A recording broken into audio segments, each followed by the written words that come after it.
Hi friends, எல்லோருக்கும் வணக்கம். This is shivaji. Friends, video போகிறதுக்கு முன்னாடி என்னோட சப்ஸ்கிரைபர்ஸ் வியூவர்ஸ் ஃப்ரெண்ட்ஸ் எல்லோருக்கும் என் மனமார்ந்த நன்றிகளை தெரிவிச்சுக்கிறேன். ஃப்ரெண்ட்ஸ், நம்ம நிஃப்டி பேங்க் நிஃப்டி சென்செக்ஸ் இதனுடைய அப்டேட்ஸை தொடர்ந்து பார்த்துட்டு வரோம் கொஞ்சம் நாளாக. நீங்கள் ஒருவேளை நம்ம சேனல் ஃபஸ்ட் டைம் பார்க்குறீங்கன்னா சேனலில் சப்ஸ்கிரைப் பண்ணி பெல் ஐக்கானை கிளிக் பண்ணி வச்சுக்கோங்க. இது நம்மளுடைய ஃப்ரீ எஜுகேஷனல் குரூப். இதில் ஆக்சுவலாக முக்கால்வாசி விஷயங்கள் இதில் ஷேர் பண்ண முடியாது. சில இலைமறைவு காய்மறைவாக தான் சில விஷயங்களை நம்ம நகர்த்த வேண்டியது சூழ்நிலையில் இருக்கோம். நம்ம இன்றைக்கி கூட பார்த்திங்கன்னா அந்த பிரேக் டவுன் ஆச்சு. ஸோ இந்த இடத்துல என்ன மாதிரி நம்ம ஒரு வியூஸை பார்க்கலாம் அப்படின்றது வாய்ஸ் மெசேஜ் கொடுத்துருக்கேன் பாருங்கள். நீங்கள் தெரியும், உங்களுக்கு 9:41 வாய்ஸ் மெசேஜ் கொடுத்துருக்கேன். ஸோ இன்றைக்கி டவுன் சைடுக்கான ஒரு பிளான் தான் பண்ணணும் அப்படின்னு. ஆக்சுவலாக நான் நாட் அவைலபிள் அப்படின்னு அதையும் சொல்லியிருந்தேன். முடிஞ்ச அளவுக்கு வாய்ஸ் மெசேஜ் ஷேர் பண்ணேன். என்னோடய ஸ்டூடெண்ட்ஸ் வியூலாம் கூட ஷேர் பண்ணியிருந்தேன் அப்படின்னு உங்களுக்கு சொல்லியிருந்தேன். ஸோ இன்றைக்கி பார்த்திங்கன்னா உங்களுக்கு டவுன் சைடுக்கான ஒரு வியூ தான். ஸோ அதில் ஃபஸ்ட் அட்டெம்ப்டில் ஒரு SL1 ட்ரிகர் ஆகிருக்கு. அதுக்கப்புறம் செகண்ட் அட்டெம்ப்டில் அதோட டார்கெட் ரீச் ஆகிருக்கு. ஸோ எப்படி போச்சு என்ன போச்சு அப்படின்றத பார்க்கலாம். ஃபஸ்ட் அட்டெம்ப்ட்ஸில் எப்படி லாஸ் ஆச்சு அப்படின்னா, அவருக்கு என்னோடய ஸ்டூடெண்ட்ஸ்க்கு என்னென்னா, இது ஒரு போல் அண்ட் ஃப்ளாக் பேட்டர்ன் மாதிரி தெரிய சார் இருக்கும். இது ஒரு போல், இது ஒரு ஃப்ளாகு. ஸோ பிரேக் டவுனுக்கான வாய்ப்புகள் இதில் பார்த்தேன். ஸோ இதில் மார்க்கெட் ப்ரைஸ் மேலே போய்ட்டு ரீச் ஆகிட்டு SL8 ஆகிடுச்சு. ஓகே, ஸோ இது அவருக்கு ரெசிஸ்டன்ஸாகவும் கன்சிடர் பண்ண சார். இந்த இடத்துல ஒரு பிரேக் டவுன் ஆகிடுச்சு. ஸோ மார்க்கெட் கீழே வரும் அசம்ஷன் பண்ணேன். ஒரு 123-150 வரலாம் டார்கெட் ரீச் பண்ணியிருந்தால் நான் வரல, SL8 ஆகிடுச்சு. Right, okay. அதுக்கப்புறம் செகண்ட் அட்டெம்ப்ட் பார்த்திங்க அப்படின்னா ஒரு பிரேக் டவுனுக்கான ஒரு வாய்ப்புகள் பார்த்தேன் சார். அதாவது ட்ரையாங்கிள் பேட்டர்ன் இந்த மாதிரி ட்ராப் பண்ணியிருந்தேன். ஸோ இதில் ஒரு டவுன் ட்ரெண்ட் தான் வெயிட் பண்ணிட்டு தான். நான் பிரேக் டவுன் எதுவும் கிடைக்கல. ஸோ ப்ராப்பர் பிரேக் டவுன் என்ன ஆயிடுச்சுன்னா, நம்ம ஒரு அந்த 23-150 இந்த லெவலில் ரீச் ஆகிடலாம் அப்படின்னு. ஆக்சுவலாக இன்றைக்கி பார்த்திங்கன்னா ரொம்ப பெரிய மூமெண்ட்டாக வந்துச்சு. 800 பாயிண்ட் நிஃப்டி ஒரு மூமெண்டம் கொடுத்தது சாதாரண விஷயம் கிடையாது. ஆல்மோஸ்ட் இங்கேயே பார்த்திங்கன்னா உங்களுக்கு 400-500 பாயிண்ட் இங்கேயே கேப் டவுன் ஆச்சு. ஸோ கேப் டவுனில் ஒரு பேஸ் அமைச்சு தான் பிரேக் டவுன் ஆச்சு. ஸோ அங்கே பிரேக் டவுனில் ஒரு 100-150 பாயிண்ட்டை பார்த்தது ரொம்ப நல்ல விஷயம். அது கம்மியான ஒரு ப்ராஃபிட் ஒன்றும் கிடையாது. கிட்டத்தட்ட நிஃப்டி பார்த்திங்கன்னா 100-150 பாயிண்ட் எடுக்கிறது ஈஸியான விஷயம் கிடையாது. ரொம்ப நல்ல விஷயம். கங்க்ராச்சுலேஷன் எல்லாருக்கும் நான் தெரிவிச்சுக்கிறேன், அந்த என்ட்ரி எடுத்தவங்களுக்கு எல்லாருக்கும். இது என் வெபினார் ஸ்டூடெண்ட்ஸ் குரூப்பில் அவங்க ஷேர் பண்ணுறது. இது எஜுகேஷனல் பர்பஸ்னால் இருக்கிறதுனால அதை சில விஷயங்கள் ஷேர் பண்ண முடியுது. அதில் ப்ரைவேட் குரூப் அப்படின்றதில்ல, இது பெய்ட் குரூப் அப்படின்னு நினச்சிக்கிறாங்க. சத்தியமாக இந்த டிப்ஸ் கால்ஸ் நான் கொடுத்ததும் கிடையாது, கொடுக்க போகிறதும் கிடையாது. எந்த ஒரு அக்கௌண்ட் ஹேண்ட்லிங் சர்வீசஸ் எதுவும் கிடையாது. நீங்கள் பெய்டு குரூப் அப்படின்னு சொல்கிறது இன்னும் ஒரு மாதிரி இருக்குது அந்த வேர்டு. அந்த பெய்டு குரூப் இல்லை, அது ப்ரைம் குரூப். என் வெபினார் ஸ்டூடெண்ட்ஸ்க்காக இருக்கிற ப்ரைம் குரூப், அவ்வளோதான். ஓகே, ஸோ இதில் உங்களுக்கு விருப்பம் இருந்தால் நீங்கள் கற்றுக்கிட்டு பண்ணலாம்.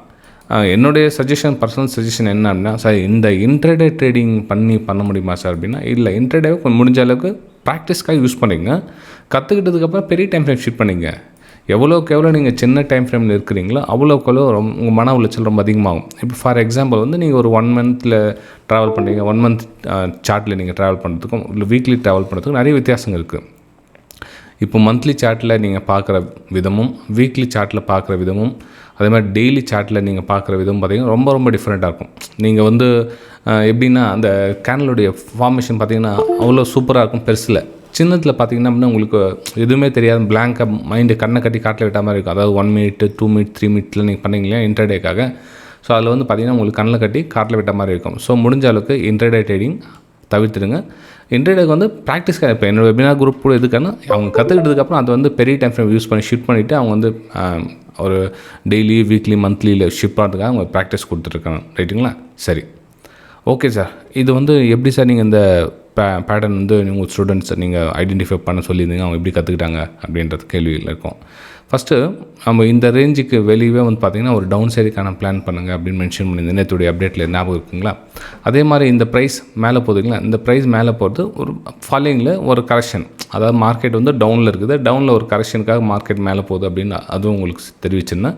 ஸோ இந்த டவுன் சைடு ஆனால் ஒரு டவுன் சைடுக்கான பிளான் அப்படின்னு.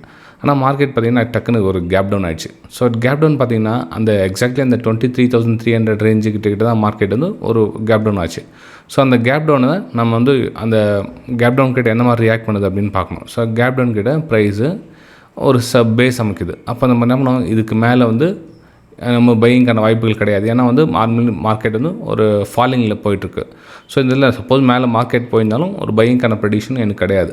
ஓகே, ஸோ டவுன் சைடுக்கான ப்ரெடிக்ஷன் பண்ணது காரணம் மார்க்கெட் ஃபால் ஆகிட்டு ஒரு பேஸ் அமைச்சிட்டு கட் ஆகிட்டு கீழே வரும் அப்படின்றது அசம்ஷன். அதே மாதிரி பார்த்தீங்கன்னா இவ்வளோ தூரம் இன்றைக்கே நான் வந்து எக்ஸ்பெக்டேஷன் பண்ணல. மேபி மார்க்கெட் மூவ் ஆச்சு சின்னதாக ஒரு பேஸ் அமைச்சிட்டு அகைன் நாளைக்கு வரும் அப்படின்றத எக்ஸ்பெக்டேஷன் இருந்து டக்குன்னு பார்த்தா இன்றைக்கே வந்து அந்த மூமெண்டம் கொடுத்துருச்சு. கிட்டத்தட்ட பார்த்தீங்கன்னா இங்கேருந்து ஒரு 800 பாயிண்ட் வந்து ஒரே நாளில் மூமெண்டம் முடிஞ்சிச்சு. ஓகே, சரி. இப்போது நெக்ஸ்ட்டு என்ன சார் பிளான் பண்ணியிருக்கீங்க? இது ஓகே, நடந்து முடிஞ்சிச்சு, இன்றைக்கோட வேலை கம்ப்ளீட் ஓவர். நாளைக்கு என்ன சார் பிளான் பண்ணலாம் அப்படின்னு பார்க்குறதுக்கு முன்னாடி உங்களுடைய likes and hearts very very important. நான் சொல்லியிருக்கேன், எந்த ஒரு விஷயமும் நம்ம ஃப்ரீயாக ஒரு ஷேர் பண்ண சொல்ல பார்த்தீங்கன்னா அதுக்கான சப்போர்ட்ஸ் ரொம்ப ரொம்ப என்ன சொல்கிறதுன்னா சொற்பத்தில் இருக்குது. ஏன்னா நாலேஜை கெயின் பண்ணுறது வந்து மக்கள் அந்தளவுக்கு பெருசாக ஆர்வம் தெரியுதில்லை. எல்லாம் டிப்ஸ் கால்ஸு ஜஸ்ட்டு பார்த்து ட்ரேட் பண்ணலாம் அப்படின்ற கான்செப்ட்லாம் இருக்காங்க. இதில் கூட பார்த்திங்கன்னா 721 பேர் பார்த்துருக்காங்க. எத்தனை பேர் ஹார்ட்ஸ் அண்ட் லைக்ஸை பதிவு பண்ணியிருக்காங்க பார்த்திங்கன்னா ஒரு 50 எத்தனை சதவீதம் பாருங்கள். அதிலே தெரிஞ்சுக்கலாம் சக்ஸஸ்ஃபுல் ட்ரேடர்ஸ் யார், அவங்க ஃபெயிலிங் போகிற ட்ரேடு யார் அப்படின்னு. ஏன்னா 10% தான் வந்து இன்ட்ரெஸ்டிங் காமிக்கிறாங்க மக்கள். அதே மாதிரி இந்த வீடியோக்கு நீங்கள் பார்த்துருக்கீங்களா, இதுக்கு உங்களுடைய லைக்ஸ் அண்ட் கமெண்ட்ஸ் ரொம்ப ரொம்ப important. So likes at least comment பண்ண விருப்பம் இல்லையோ டைம் இல்லையோ அப்படின்னு உங்களுக்கு லைக்ஸ் பண்ணிவிட்டு எவ்ரி வீடியோக்கும் வீடியோ பார்க்க ஸ்டார்ட் பண்ணுங்கள். ரைட்டுங்களா? சரி, ஓகே. இப்போ நெக்ஸ்ட்டு என்ன மாதிரி மூவ் ஆகிறதுக்கான வாய்ப்புகள் இருக்குது அப்படின்னு பார்க்கலாம். இப்போ பாருங்கள், மார்க்கெட்டு இந்த லெவல் கட் ஆகிடுச்சு. ரைட்டுங்களா? இப்போது நமக்கு நியூ ரெசிஸ்டன்ஸ் தேவைப்படுது. ரெசிஸ்டன்ஸை எங்கே பேக் பண்ணுவோம்? மார்க்கெட் வந்து கண்டினியூ ஃபாலிங் ஆகிட்டுருக்கு. ஃபாலிங் இந்த 2 ஏரியா ரிமூவ் பண்ணிடலாம். ஏன்னா ரெசிஸ்டன்ஸ் ஏரியா வேலை முடிஞ்சிச்சது. இப்போது 2 ஏரியா ரிமூவ் பண்ணிடலாம். ஏன்னா இந்த கேப் 2 கேப் இருந்துச்சு, 2 கேப் ஃபில் பண்ணிச்சு ஆல்மோஸ்ட். ஸோ இந்த கேப்பும் வந்து ஃபில் பண்ணிச்சு. ஸோ இந்த கேப் வந்து ஃபில் பண்ணிச்சு. ஸோ இந்த கேப் டவுன் அந்த கேப்பும் ஃபில் பண்ணிச்சு மார்க்கெட். ஓகே, ஸோ இப்போ நெக்ஸ்ட்டு இருக்குது பார்த்திங்கன்னா இந்த கேப் தான் இருக்குது.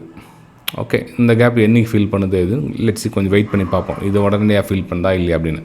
அதுக்கு முன்னாடி இந்த கேப் இருக்குது இல்லைங்களா, இந்த கேப்பே வந்து உங்களுக்கு ஒரு ரெசிஸ்டன்ஸ் ஜோனாக ஒர்க் ஆகும். இந்த ஏரியாவை கொஞ்சம் எக்ஸ்டென்ஷன் பண்ணிக்க அப்படின்னா இதுவே உங்களுக்கு ஒரு ரெசிஸ்டன்ஸ் ஜோனாக ஒர்க் ஆகும். மேபி இங்கேருந்து ப்ரைஸ் ஒரு லோயில் ஃபார்மேஷன் ஆகிடுச்சுன்னா மார்க்கெட் அகெயின் வந்து ஒரு டவுன் சைடுக்கான ஒரு பிளானை நீங்கள் எக்ஸிக்யூட் பண்ணிக்கலாம். 22,800 லெவலை மீண்டும் தொடுவதற்கான ஒரு வாய்ப்புகளை நீங்கள் இதை பயன்படுத்திக்கலாம். ஓகே, அதே மாதிரி பார்த்திங்கன்னா இந்த 23,400 இருக்கு இல்லைங்களா, சப்போஸ் மார்க்கெட் வந்து இந்த சஸ்டனைட் பிரேக் அவுட் கொடுத்துச்சு அப்படின்னா நெக்ஸ்ட்டு இந்த கேப் ரீஃபில் ஏரியா வரலும் மார்க்கெட் மூவ்மெண்ட் ஆகலாம். ஸோ மார்க்கெட் இந்த ஏரியாவுக்கு போய்ட்டு கூட இங்கேருந்து ப்ரைஸ் திரும்பிட்டு மார்க்கெட் வந்து இந்த ரேஞ்சு கால்குலேஷன் பண்ணி அகைன் வந்து ஒரு டவுன் சைடுக்கான ஒரு பிளானில் மார்க்கெட் ஈடுபடலாம்.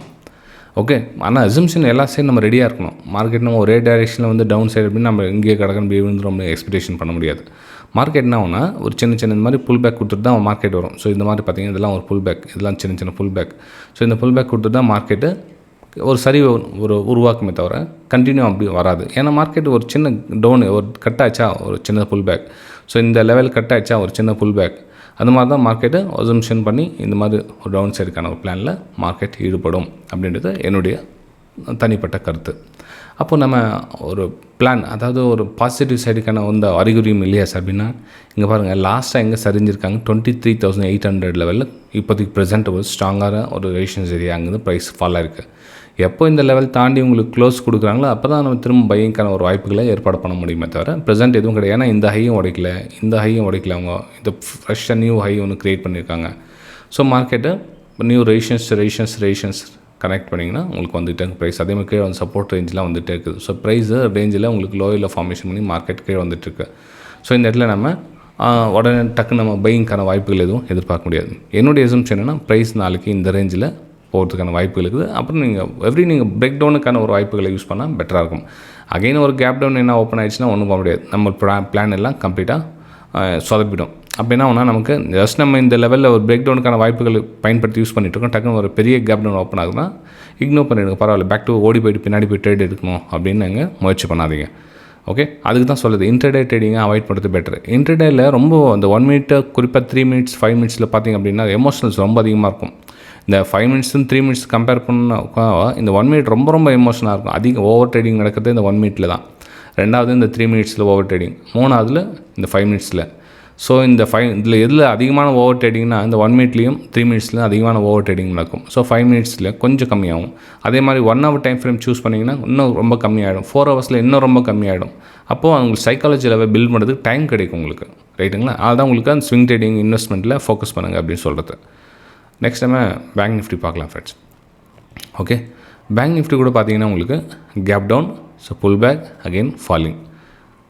Gap down, pull back, again falling. அப்போது மார்க்கெட்டு நமக்கு இந்த பேஸ் அமைச்சு மார்க்கெட் கீழே வந்து ஃபால் ஆகிட்டுருக்கு. அப்போ கீழே வந்து ஒரு சப்போர்ட் ரேஞ்சில் மார்க்கெட் ட்ராவல் ஆகிட்டுருக்கு இந்த இடத்துல. அப்போது நாளைக்கு என்ன சார் பிளான் பண்ணலாம்? மார்க்கெட் இந்த இடத்துல பேங்க் நிஃப்டியை பொறுத்தவரையிலும் ரெசிஸ்டன்ஸ் ஜோனாக எது வரையறதுக்கான வாய்ப்புகள் இருக்குது அப்படின்னு பார்த்தீங்கன்னா, இந்த ஏரியா பார்த்தீங்கன்னா உங்களுக்கு ரெசிஸ்டன்ஸ் ஜோனாக அமையும். இந்த ஏரியா எதுனா 54,000 நியரஸ்ட் வந்து ஒரு ரெசிஸ்டன்ஸ் ஜோனாக அமையறதுக்கான ஒரு வாய்ப்புகள் இருக்குது.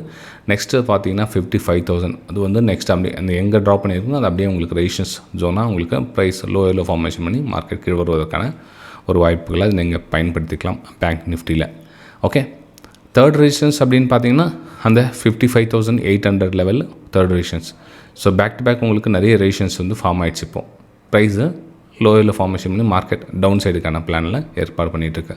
அப்போது மார்க்கெட் இன்னும் எவ்வளோ சார் கீழே போகும், கீழே இன்னும் எதுவால தான் வெயிட் பண்ண தாக்கு பிடிக்கணும், இன்னும் வாரோடைய சுச்சுவேஷன் இன்னும் அன்சர்டன்டி காரணமாக இருக்குது. நம்ம வீக்லி டைம் ஃப்ரேம் போய் பார்க்கலாம் ஒரு ஓவராலாக எங்கே சப்போர்ட் இருக்குது அப்படின்னு. ஆக்சுவலாக பார்த்திங்கன்னா இந்த சப்போர்ட் ஏரியாவில் தான் மார்க்கெட் கிட்டே வந்து ப்ரைஸ் ட்ராவல் ஆகிட்டு இருக்குது. ஸோ இந்த ஏரியாலாம் பார்த்திங்கன்னா மார்க்கெட்டுடைய ஒரு சப்போர்ட் ஏரியாவாக மார்க்கெட் ட்ராவல் ஆகிட்டு இருக்குது. ஆனால் ஒரு விஷயம் கவனிச்சிங்க அப்படின்னா இங்கே பாருங்கள், இந்த கொண்டு போன டிஸ்டன்ஸ் இருக்குங்களா, அதாவது ஜூன் மந்த்லேருந்து இன்றைக்கி என்ன மார்ச் வரலாம். ஸோ நம்ம ஜூன்லேருந்து மார்ச் வரலாம் அந்த மார்க்கெட் கொண்டு போன டிஸ்டன்ஸ் பார்த்திங்கன்னா இந்த வீக்லி சார்ட் இந்த 4 வாரத்தில் மார்க்கெட்டை இந்த லெவல் கொண்டு வந்துட்டாங்க. பேங்க் நிஃப்டி பொறுத்தவரைக்கும் 4 வாரத்தில் மார்க்கெட் வந்து ஃபால் ஆகிடுச்சு. இங்கே பார்த்தீங்கன்னா ப்ரைஸு அகைன் ஃபால் ஆச்சு, இங்கே கொண்டு போனாங்க, திரும்ப அந்த ரேஞ்சுக்கு வருது.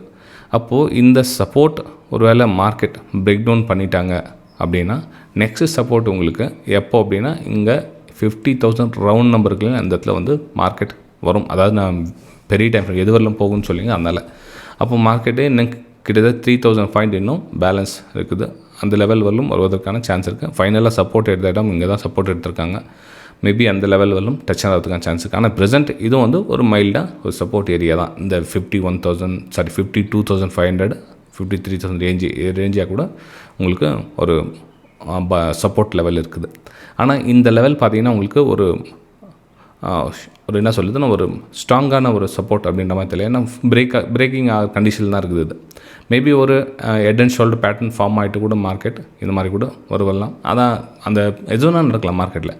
அந்த அசம்ஷனோட ஜஸ்ட் இந்த மாதிரி இங்கே கூட உங்களுக்கு இதெல்லாம் அல்லது இந்த மாதிரி கூட போயிட்டு கீழே வரலாம். ஆனால் நெக்ஸ்ட் சப்போர்ட் உங்களுக்கு 50,000 ரவுண்ட் இருக்குல்ல, அந்த ரவுண்ட் நம்பர் வரலும் சப்போர்ட் இருக்குது. ப்ளஸ் 200 EM லைனும் வந்து உங்களுக்கு சப்போர்ட்டை ஆக்ட் பண்ணுறதுக்கான சான்சஸ் அந்த இடத்துல இருக்குது. நெக்ஸ்ட் நம்ம சென்செக்ஸ் போகலாம். சென்செக்ஸ்லேயும் பெரிய டைமில் போய் பார்த்துலாம் கொஞ்சம் உங்களுக்கு ஒரு ஐடியா கிடைக்கும் உங்களுக்கு. ஓகே, சென்செக்ஸ்லேயும் பார்த்திங்க அப்படின்னா உங்களுக்கு அந்த 200 EM லைன் டச் ஆகிட்ட கண்டிஷன் வந்துச்சு. ஸோ அந்த 72,000 ரேஞ்சில் உங்களுக்கு ஒரு சப்போர்ட் இருக்குது. ஏன்னா லாஸ்ட்டாக சப்போர்ட் எடுத்த இடங்கள் இதெல்லாம் இந்த இடத்துல சப்போர்ட் எடுத்துக்கு மேபி இந்த இடத்துல சப்போர்ட் எடுக்கிறதுக்கான ஒரு வாய்ப்புகள் இருக்குது. 72,000 இன்னும் 2,000 பாயிண்ட் வந்து டவுன் சைடு வர்றதுக்கான ஒரு வாய்ப்புகளை இந்த இடத்துல இருக்குது. அப்போ நமக்கு சென்செக்ஸை இன்னும் வந்து இந்த மாதிரி லாஸ்ட் டைம் பை பண்ணி எடுத்துன்னு போனாங்களே அந்த மாதிரி இங்கே எடுத்துன்னு போக முடியுமானா இல்லை, சுச்சுவேஷன் வேறு.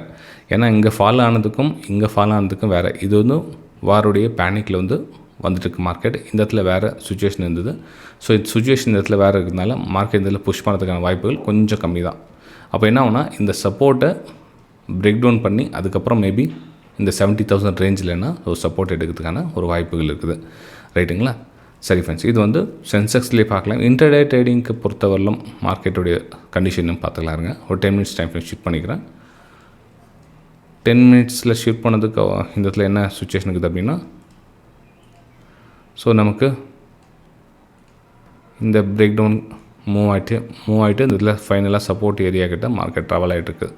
ஓகே, அப்போ கொஞ்சம் கொஞ்சமாக மார்க்கெட்டை இந்த இடத்துல ஒரு சின்ன பேஸ் அமைச்சிட்டு தான் வந்து அகைன் ஃபால் ஆகிறதுக்கான சான்சஸ் வெரி வெரி ஹை. அப்போது நமக்கு ரெசிஸ்டன்ஸ் ஏரியா அப்படின்னு பார்த்திங்கன்னா 74,750 வந்து பார்த்திங்கன்னா ஒரு ரெசிஸ்டன்ஸ் ஏரியாவாக அமையும். நெக்ஸ்ட் ரெசிஸ்டன்ஸ் அப்படின்னு பார்த்திங்கன்னா 75,500 லெவலில் நெக்ஸ்ட் ரெசிஸ்டன்ஸ் இருக்குது. ஸோ ரெண்டு இடத்துல வந்து ப்ரைஸ் லோ ஃபார்மேஷன் வச்சுன்னா அங்கே வந்து ஒரு ரிட்டர்ன் திரும்புறதுக்கான வாய்ப்புகளுக்கு நீங்கள் ரேஞ்சுக்கு கூட கேல்குலேஷன் பண்ணி ஒரு பிரேக் டவுனுக்கான ஒரு வாய்ப்புகளை பயன்படுத்திக்கலாம்.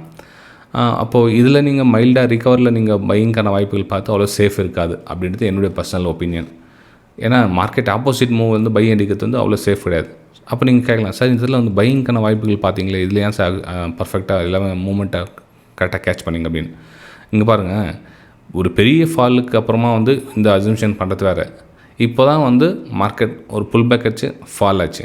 ஸோ இங்கேயே வந்து நம்ம ஒரு இதே மாதிரி இப்போ ஒரு பெரிய மூவ் வரும் அப்படின்னு எதிர்பார்க்க முடியாது. அப்போ என்ன ஆகுனா சின்ன சின்ன ரெசிஷன்ஸை ஆக்ட் பண்ணி மார்க்கெட் கீழே வர்றதுக்கான சான்சஸ் வெரி வெரி ஹை. இந்த எஜுகேஷனல் ஷேர் பண்ணுற விஷயம் உங்களுக்கு பிடிச்சிருந்தது அப்படின்னா கீழே உங்களுடைய கமெண்ட் செக்ஷனில் கமெண்ட்களை தெரிவிக்கலாம். அட்லீஸ்ட் ஒரு லைக் பண்ணிவிட்டு வீடியோ பாருங்கள் நெக்ஸ்ட் டைம்லேருந்து. Thank you friends. நம்ம அடுத்த வீடியோ சந்திக்கலாம்.